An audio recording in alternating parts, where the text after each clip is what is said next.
Hi అండి, అందరికీ నమస్కారం. ఈరోజు పద్మావతి శ్రీనివాసుల కళ్యాణం ఎలా జరిగిందో తెలుసుకుందాం. పద్మావతి దేవి శ్రీనివాసుల కళ్యాణం ఎంతో పవిత్రమైనది, భక్తులకి ఆనందాన్నిచ్చే దివ్య కథ. ఒకసారి శ్రీనివాసుడు భూమిపై నివసిస్తూ వేటకి వెళ్ళినప్పుడు పద్మావతి దేవిని చూశాడు. ఆమె ఆకాశరాజు కుమార్తె. ఇద్దరూ ఒకరినొకరు చూసి ప్రేమలో పడ్డారు.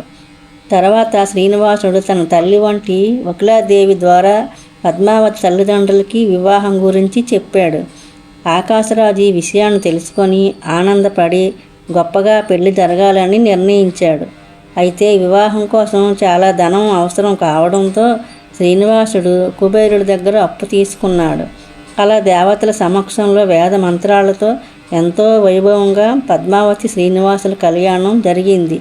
ఈ కళ్యాణాన్ని చూడటానికి ముక్కోటి దేవతలందరూ హాజరైనారు. ఈ కథలోని సందేశం ఏమిటంటే, దేవుడే అయినా ధర్మం కోసం, వివాహం కోసం నియమాలను పాటించాడు. అందుకే ఈ కళ్యాణాన్ని చూసినా, వినినా, చదివినా ఆ భగవంతుడు మన మీద కృప ఎప్పటికీ ఉంటుంది. అష్టైశ్వర్యాలు కలిగిస్తాడు, పాపాలన్నీ పోగొడతాడు. ఓం నమో వెంకటేశ్వర స్వామి. గోవింద గోవింద.